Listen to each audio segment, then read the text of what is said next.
Hello. जी hello. जी नमस्कार sir, नाम बताएं अपना। नमस्कार जी, नमस्कार। मेरा नाम कुलदीप सिंह है। जी कहाँ से बात कर रहे हैं कुलदीप जी? जी मैं नोएडा यूपी से बात कर रहा हूँ, लेकिन इस समय मैं उड़ीसा में हूँ प्रेजेंट टाइम। जी सर, सवाल क्या है आपका? जी मेरा सवाल यह है कि मैंने पीएमसी को यूट्यूब से ही देखा है जी। और उसमें सांसों के ऊपर ध्यान देने की बात कही है। मैंने उसको शुरू किया है, जी। लेकिन उसमें सांसों के ऊपर जब मैंने ध्यान दिया तो मेरे सांसें लंबे लंबे हो गए, गहरे गहरे सांस हो गए मेरे। जी। मतलब डीप ब्रीथिंग होती चली गई मेरी उस चीज से। हाँ जी। अब मुझे बहुत गहराई से सांस आती है, करीब 1 घंटे।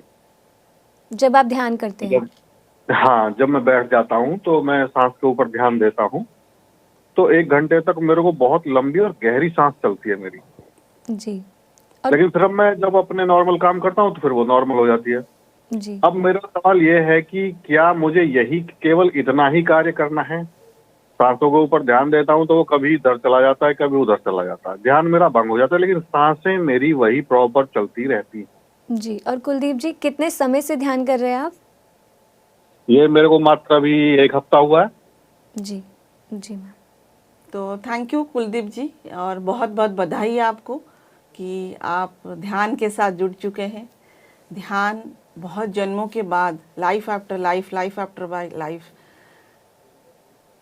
के बाद हम ये ध्यान के साथ कनेक्ट होते हैं। तो इसके लिए तो आपको बहुत बहुत बधाई। बाकी ध्यान जो आप कर रहे हैं और जो आपके साथ हो रहा है वो सही हो रहा है, उसमें गलत कुछ है ही नहीं। बस इतना ही समझना है कि ध्यान का मतलब क्या है, सांस का इसमें क्या महत्व है।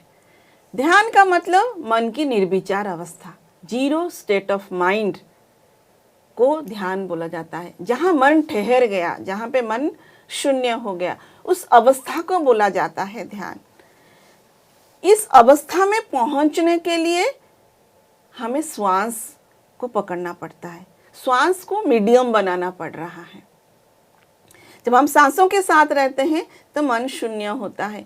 जब मन शून्य होता है तो ब्रह्मांड की ऊर्जा आपके भीतर उतरती है।